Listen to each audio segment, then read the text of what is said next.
Brilliant. Now let's shift our attention to our next session, Decoding Beauty, the Data-Driving Brands today. I'm really excited to welcome Amy Rollinson, Insights and Advisory Senior Associate at Vogue Business, who will be joined by our very own Briony in this session.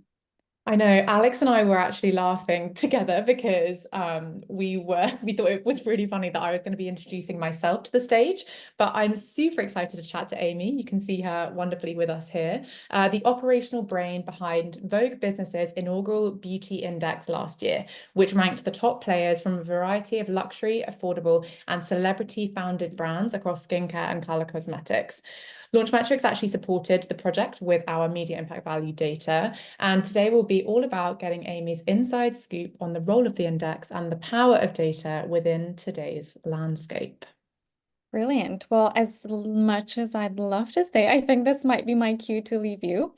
So welcome, Amy. I'm going to leave you here in Briony's lovely best hands, and I'll see you soon. Thank you, Alex, and welcome, Amy. It's so great to have you here today. Thank you. It's so great to be here, and thank you for the nice introduction.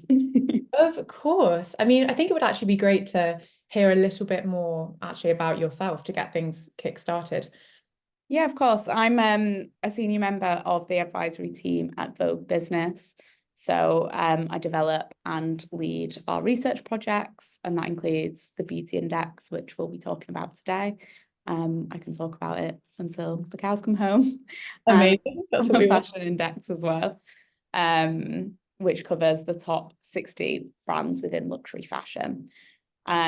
We also work a lot on kind of commercial projects as well. So we have clients like Amazon Ads and Google, who we work with on research projects spanning a range of topics, really, from sustainability, tech, and innovation.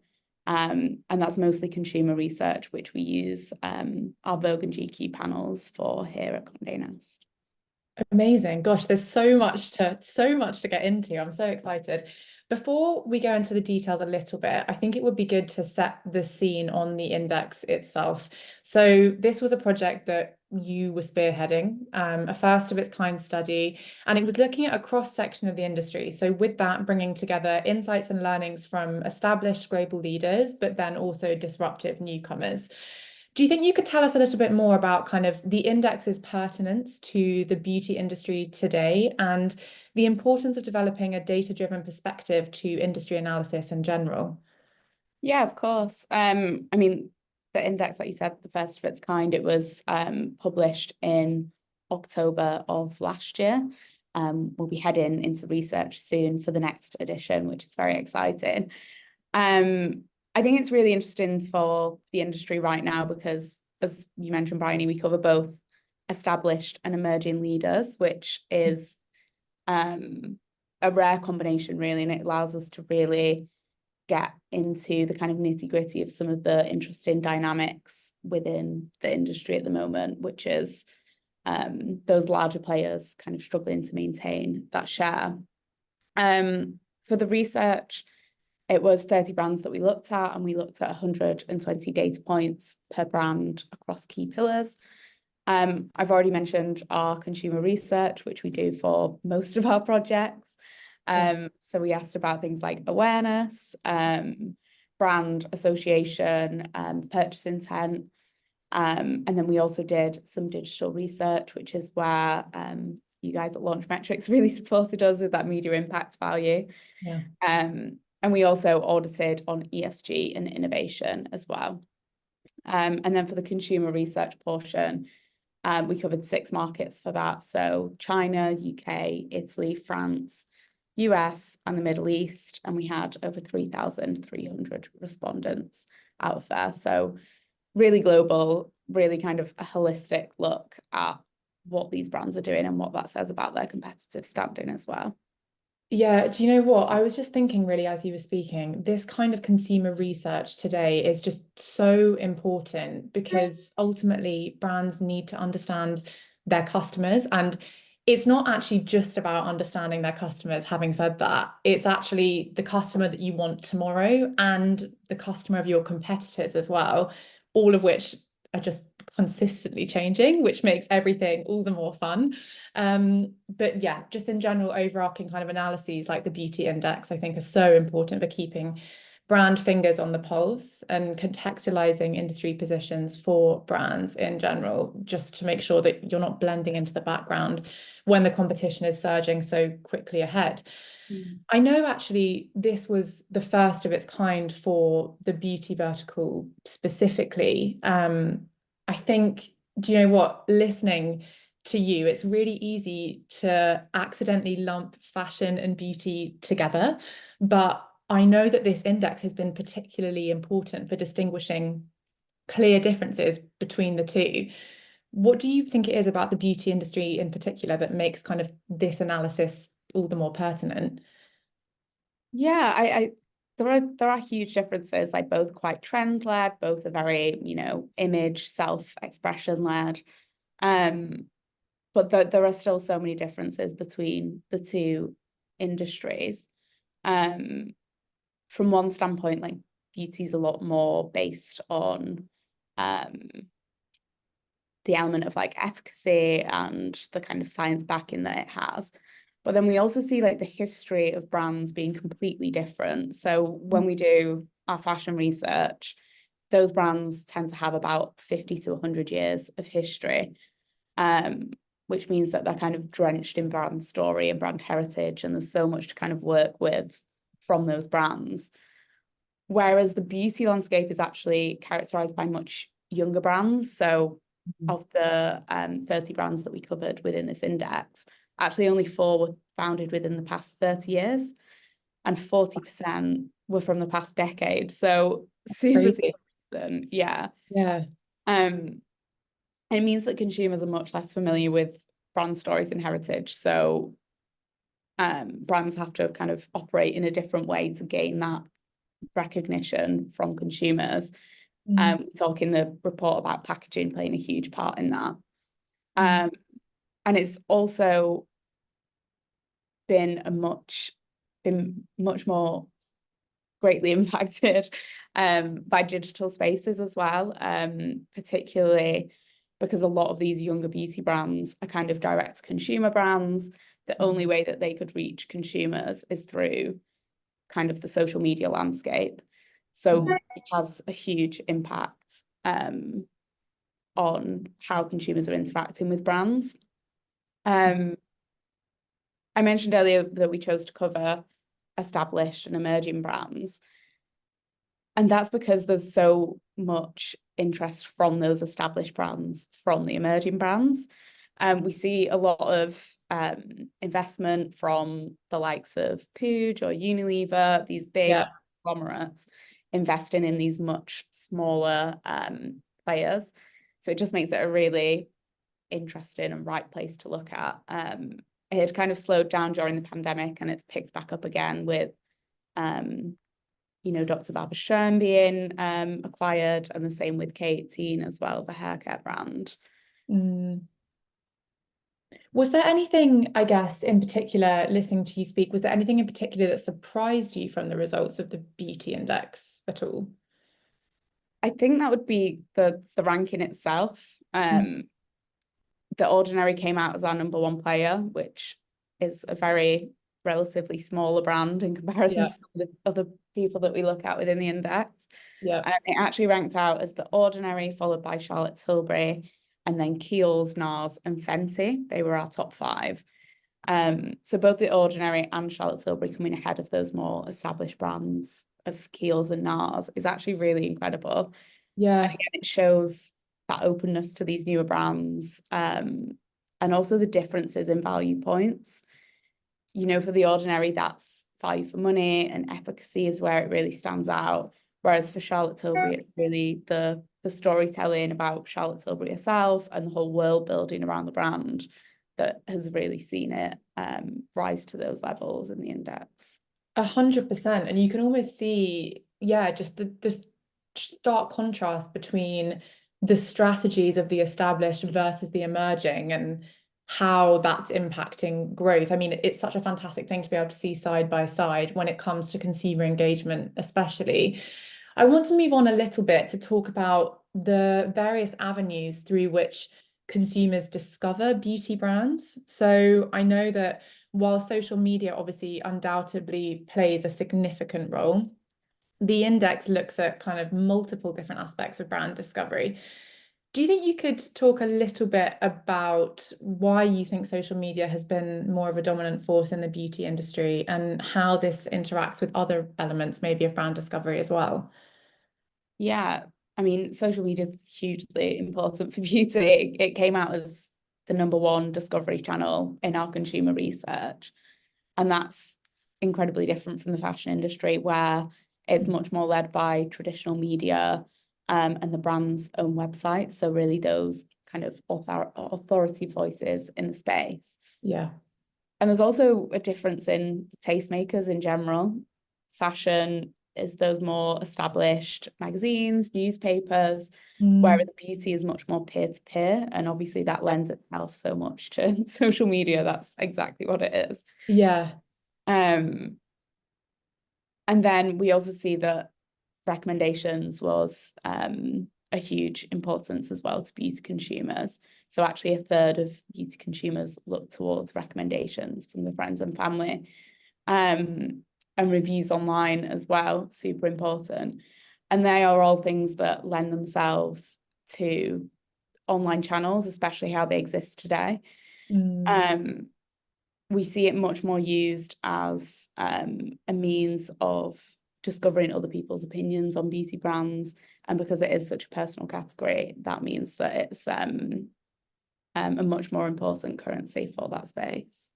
100%. I mean, I think if I remember correctly, as we were doing the research, it was something like 75% of the media impact value for brands that we looked at came from social media. It was something like that. I mean, I don't think it's a surprise, but it's definitely an interesting stat for sure, just in its sheer magnitude. I mean, in general, what we tend to see is that the influencer voice is consistently the greatest driver for beauty brands, right? And often it actually drives up to over half of brand MIV. And then this just kind of makes sense as another part of the puzzle piece to consider when we think about, why social media has really come into its own, especially for the beauty vertical in particular. I think the truth is too, you and I can just attest that we're in such a digitized world. The potential for product proximity is just so much greater than ever before. I wake up, I pick up my phone, I can engage with a product straight away. And it ultimately provides this realm of opportunity that has previously been untapped. With that in mind, what insights can you offer regarding the increasing influences of social media platforms on consumer behavior and brand engagement for beauty specifically?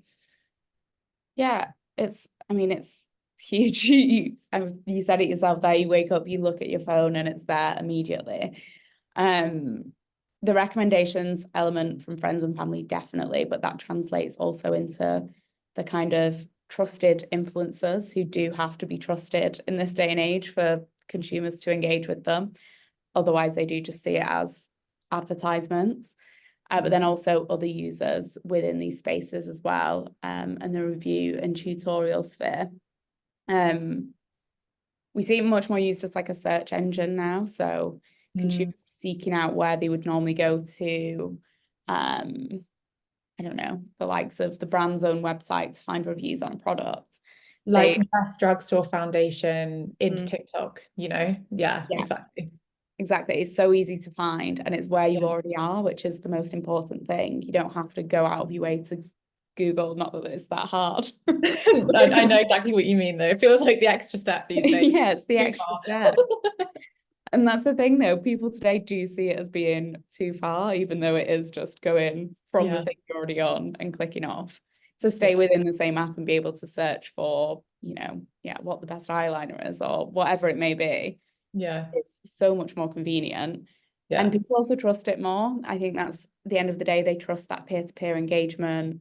Yeah. They trust the trusted influencers that they have held in high regard. Yeah.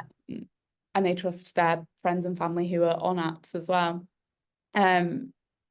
More generally, we also see these campaigns like being focused more online. We saw Armani Beauty have a new ambassador campaign. They use the likes of Camille Mendes and Maud Apatow to announce them as their new ambassadors. And rather than going through, you know, print media or billboards or anything like that, they focused it solely on digital platforms. Yeah. And it's really tailoring that message to the correct platform, because they were looking to target Gen Z consumers. Where better to find them than on the likes of TikTok, Yeah. these other apps. Yeah, 100%. I mean, at Launchmetrics, we have this whole thing of the right voice on the right channel to reach the right audience, really just drumming that home strategically for our clients. And I think that, as you've said so well, the kind of social media and online space has really just democratized the ability for virality, obviously from a creator perspective, and then subsequently from a brand perspective as well. I was actually thinking as well, when we were talking about, you know, like drugstore foundation, I think since 2022, we've seen double the MIV when it comes to the concept of dupes specifically. And I think that it's, again, the development of this kind of true quality as opposed to like perception of quality mindset that social has really encouraged for beauty, which has actually, as you said as well, allowed for this gateway for brands with a lower price point. I know that a question that we also get asked a lot too is the impact of different social channels. So I know that the beauty index kind of highlights the power of TikTok, which we'll go into a little bit more later. I know our data has seen Instagram as the top performing platform for beauty, but actually also YouTube was still powerful. You know, it had the highest MIV per placement of all the platforms. And I think that, again, the thread tying all of these together, as you said, is this peer-to-peer content that resonates throughout all of them. You know, suddenly, like, you've got aspirational figures, Pat McGrath, Nikki Makeup, like Kim Kardashian's makeup artist, Mario Didivanovic. I hope I haven't just completely butchered his name, but they're the equivalent of your peers. They're your best friends. You can tune in and say, what lipstick should I be wearing? And it feels like they're telling you. Mario was also the highest performing influencer on Instagram in beauty last year, which is actually really interesting too. He drove, I think it was like just over 19 million in MIV. So it just kind of goes to show you the figureheads that people are looking to for content on the platform itself. With that being said, I think that's a really kind of good lead in to the way in which the Vogue Business Beauty Index actually highlights the strong performance of influencer and celebrity-led brands in particular. Obviously, it's a massive trend, and you look at it in the index, particularly on platforms like TikTok. What do you think it is that sets these brands apart in terms of consumer connection? And why do you think TikTok in particular is so pivotal to success? I think you hit the nail on the head a little bit when you said about people think they're friends. It's like this parasocial relationship that people have with influencers and celebrities. And you're right, Makeup by Mario for us was a great performer on TikTok. Rare Beauty, which is Selena Gomez's brand, was top performer on TikTok. And it was really surprising for us because these are brands that the general public isn't very aware of, really. And yet they over-index the really well-known brands like the Kiehl's, like the NARS, in terms of their engagement. So they've really fostered these like dedicated audiences on these platforms. And I think that's one element, is it's the demographic crossover. The people who would know the brands are the ones that are probably on TikTok as well. But I also think, like you said, it's the idea that people think they're the friends. They have these inbuilt fandoms, which just really like multiplies the reach, kind of exponentially, really. And it's interesting that doesn't always increase awareness or purchase intent if it's siloed. I'd say a really good example of someone that's kind of managed to transcend the like TikTok bubble is Fenty Beauty, Rihanna's makeup, skincare, everything range. It's really kind of a best practice example. They have their own retail strategy.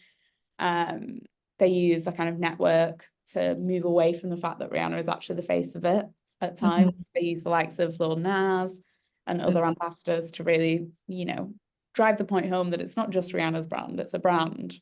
And Yeah. Rihanna just kind of adds to it. 100% brings the sparkle. Yeah, exactly. And I think other brands could kind of learn from that in terms of not always being so founder centric, because it does great on TikTok, but Yeah. doesn't do as well elsewhere. That's so interesting. Do you know what? We actually did some research. It's making me think now. We did some research on influencer and talent-led brands specifically, kind of looking at the strategy differentiations just in voice mix, like which voices were driving the most value. And we saw that there was such a huge uptick in owned media voice specifically for influencer and celebrity-led brands, which makes sense because the brand figurehead already has all of those eyeballs and all of that clout. But what was most interesting is kind of actually the people that were doing it well were doing it exactly as you've just said. So they weren't just kind of making it all about them and them having a brand on the side. They very much had distinguished owned media strategies that implemented different content on different channels for different things. So I think the example that we used was Huda Beauty. She has multiple different channels on Instagrams, one of them being herself, but then she has one for perfume, one for the beauty brand itself. And they all do slightly different things. So I know that her own account does a lot of like user generated content. Then the one that's the main beauty account does a lot of like still shots, like product reviews. And together they all culminated together to create this sense of community and kind of proximity to Huda, but then also community to the brand itself outside of her. Yeah, we found a very similar thing, interestingly, on the fashion side, not from the perspective, but with Dior, because they have these very separate channels. That means that if you want to just be into like the homeware side, if you want to just be into the fashion side, you have these different avenues to go to, but they're kind of linked in a way. And it really expands how the brand exists in the digital sphere. It's really interesting. And like tailored. Yeah, tailored, exactly. It allows kind of, it shows as an own media strategy. It's much more guided, which I think is something we often get asked a lot by brands, like, what should I be posting? What should I be doing? And it's about kind of having that slight touch on the consumer journey that is subtle, but enough to illustrate that you understand that there are going to be different intentions for different things, and that can be done on different channels. Yeah. Speaking of campaigns, like different campaigns, Huda, Dior, what do you consider to be one of the most impactful or kind of exciting beauty campaigns that's resonated with consumers? Hard to say from this year because we've not yet done the research, but I'm excited to see how my personal favorite. Yeah, we'll have to stay tuned for June. See, yeah, exactly. Stay tuned for the next report. For me, it's got to be the CeraVe campaign with Michael Cera. It was so funny. They had him signing bottles of CeraVe in drugstores. He was packed, like carrying huge amounts of the products in the streets of New York. So good. And it just generated so much attention online because people were just confused about what he was doing. It was great. And it got so much media attention. Yeah. And then it all was all rounded off with the Super Bowl commercial, which is obviously tying into a really key advertising moment. Yeah. And I just thought it was a really wise decision. It used humor, it was fun, a bit silly. That's what I love. Yeah, it was relatable. Do you know what? We actually measured that. Oh, really? We did the data internally, and yeah, the kind of overarching stunt got over 8.2 million in media impact value. Oh, so wow. Super impressive. It shows you that the kind of humorous approach actually works. Yeah. I was also going to say as well, I mean, picking up on, you mentioned viral moments, the Super Bowl, we're seeing more and more brands tapping into key moments like this. And that's another thing I think that is really important. It's not just the right person, it's the right place and the right time. I mean, Rihanna doing her like Fenty beauty makeup touch up on stage at the halftime show. That got, I mean, it was like something crazy, like just over 11.11, like they not 11.11, just over 11 in MIV for Fenty Beauty, just from her doing that at the Super Bowl. And I think, again, understanding how to leverage that in a way that is interesting. That had a slight comedic spin actually on it too for the Yeah. consumer. So it just shows you, yeah, when that kind of intention comes together, how powerful it can be. Yeah. I know No that one has an iconic moment like Rihanna. Rihanna is the queen of iconic moments. I definitely need to learn a lesson from her. She's also just been a whistleblower in general, I think, in the beauty industry. You know, she's been so important for inclusivity, promoting kind of her Beauty for All campaign. I know that the beauty industry, I think, in many ways is seen as a leader when it comes to representation as well. Like, obviously, it goes without saying, everyone can still do better, but seeing the influences of LGBT culture, so in brands like Makeup by Mario, as you mentioned, or maybe more gender neutral brands like Milk Makeup. And I think it all kind of comes back to that sense of authenticity, like tangibility, like the moral behind brand strategy. Do you have any examples of brands that you think have incorporated this kind of particularly well, or any tips for brands looking to enhance current strategies to be more inclusive? Yeah, I think the main thing, and I think fashion struggles with this and beauty struggles with it as well, is actually making sure that diversity is within the workforce, like the supply chain, the internal team, across the whole thing. Like having someone at each level of the company that knows, for example, product development, ensuring that products are right for a range of people. Gin is, accessible for people that might struggle to open, non-accessible packaging. Yeah. And I think, like you said, the Fenty example is a great one because Fenty was obviously the pioneer of that broad, inclusive shade range that now every brand under the sun has, taken on, and that's a great change for the industry. Yeah. But there's not necessarily been much in the industry, I feel, since then, necessarily, in terms of that wide-ranging product availability. We've definitely seen things in terms of accessible packaging, but it's never really been widespread across the whole product range. It's normally a very limited edition, small release product. From the marketing side, I personally really like Aesop's Queer Library. It's one of my favorite things that a brand has ever done. They've done it, I think, for the past 3 years from the top of my head. And they do it for Pride Month, and it sees them clear out stores globally. And instead, they swap out all the products in the stores for complimentary books. And it includes literature that's been banned for queer content in, I think, US states. And they give them away for free. And it's a great example of a brand doing something that, potentially harms the revenue. They're clearing out the stores of the products that they're selling to give away free books. I think it's a really nice social impact campaign.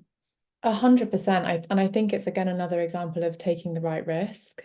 I think, like, it's such a thoughtful, emotive statement that people immediately connect with it. And that's what's so powerful for Aesop's brand equity as a result. I think it's about, like, I mean, such a silly pun, but like, as what you were saying, it's taking an inclusive approach to inclusivity, like not seeing it as a tick box exercise and being like, okay, we have an expanded shade range, we've completed it. It's like, no, always knowing that there's more to do, always thinking progressively, always being extra humble and communicating that with your leaning on the people that know, like, being prepared to not be the main voice, allowing others to take the stage, I think, and guide. So another great insight from the Beauty Index that I also wanted to raise was the research into male consumers. So I know that kind of fewer male consumers are purchasing beauty products when compared to females, but I know that the beauty index said that men are buying kind of in higher volumes. So particularly with moisturizers, cleansers, and fragrances. When it comes to purchase intent and kind of the gender differences between this, how can brands look to incorporate this into strategies moving forward?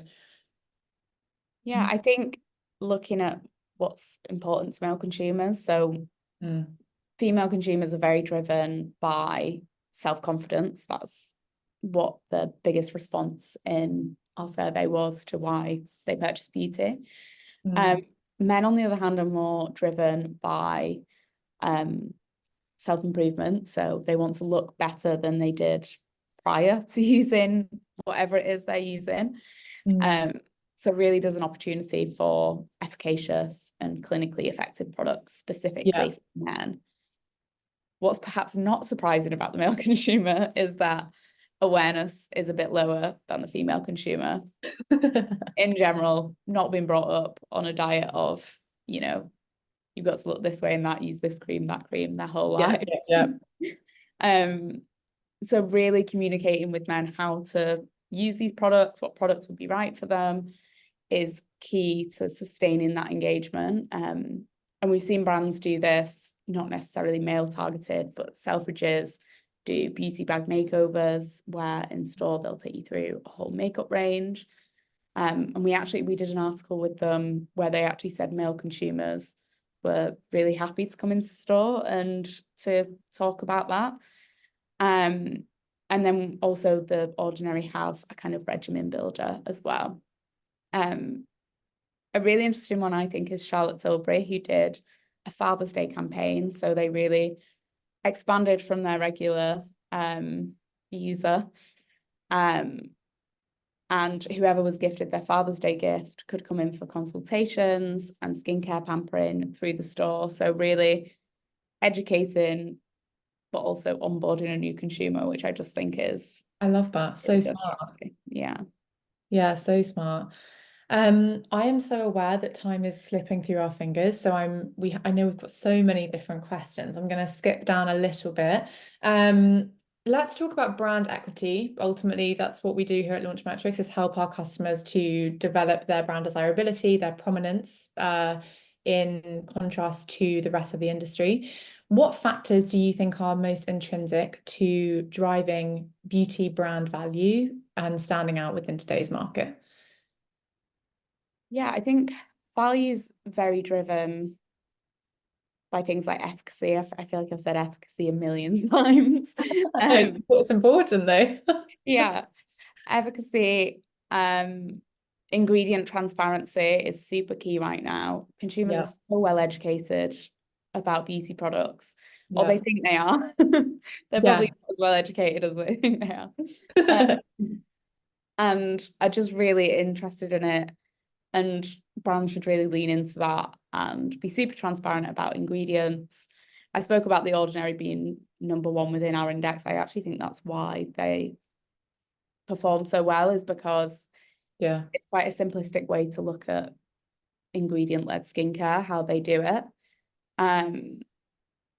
Things like value is super important. I think what you said, Briony, about I can't remember how you worded it now. You worded it really well about dupes, how you said about the value being not necessarily brand associated or... Oh, yeah. I can't remember what I said either. I'd love to help you, but it was something about like true value rather than perception of value or something like that. Exactly, yeah. Consumers want to know that the product actually works at the end of the day. So that value in terms of a product could be really expensive and also be really good, and consumers would want to still purchase that. Yeah. But it's when there's a cheaper alternative on the market that the value aspect comes into place. Yeah, I completely agree. I think it's this whole thing of like the lipstick effect of beauty itself is just not as strong. Like the let's look good doesn't cut it anymore.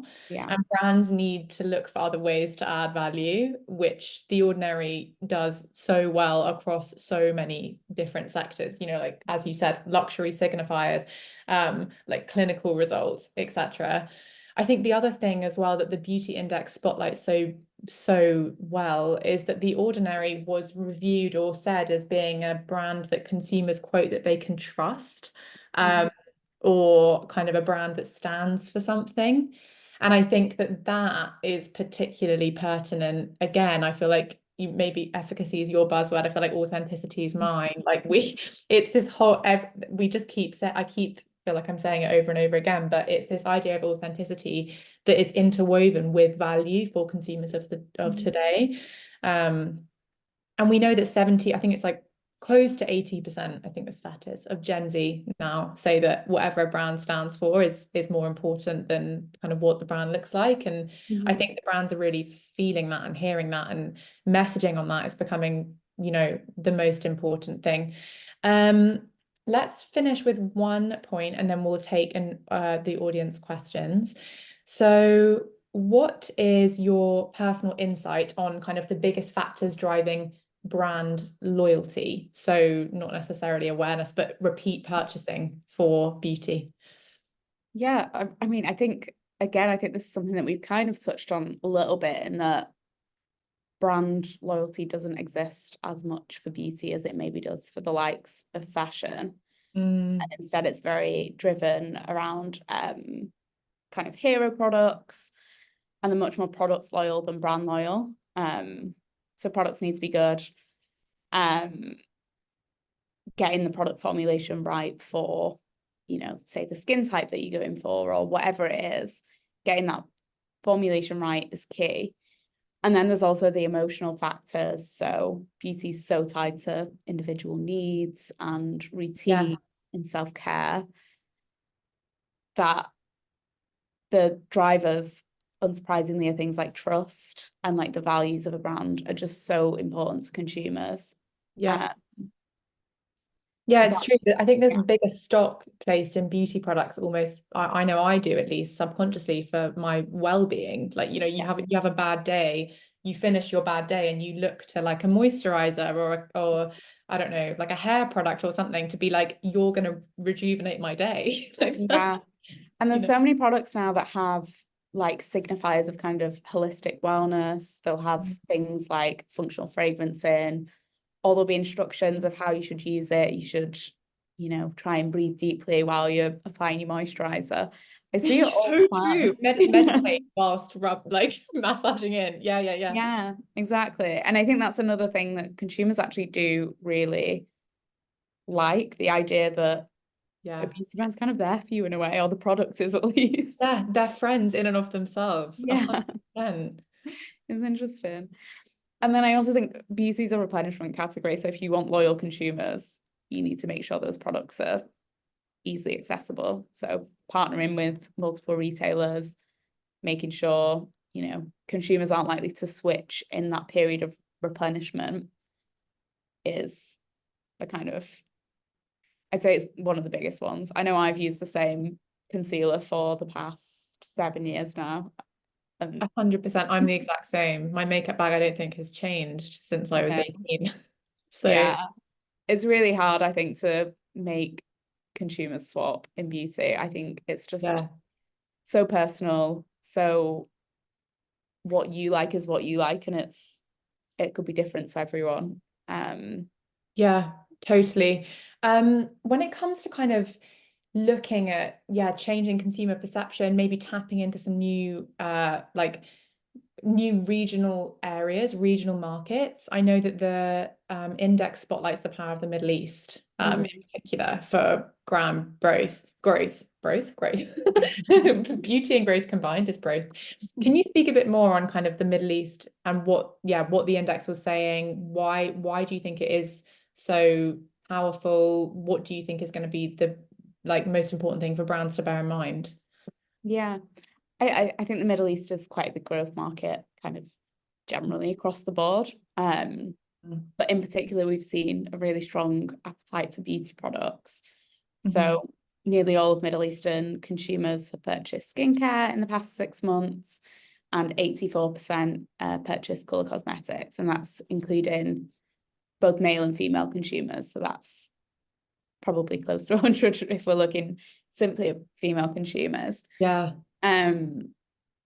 Also, those purchases were really frequent, especially facial products. So, you know, concealer, blusher, bronzer, Yeah. and eye products as well. And then we also saw really strong purchase intent for the brands within the index from Qatar and the UAE. So they fell just behind China, which is obviously a huge market, just generally. Yeah. So a lot of good insights suggesting that they are kind of going to be the next big beauty markets. Whether global brands take a share of that or not is up to how well they're able to compete with those local brands. I think it's going to be interesting to see how that pans out over the next few research editions. Yeah, totally. I know, obviously, I mean, we know that the Middle East in general is a market that is quite based in loyalty, which is brilliant in some ways, but poses its own challenges and others for brands trying to disseminate there.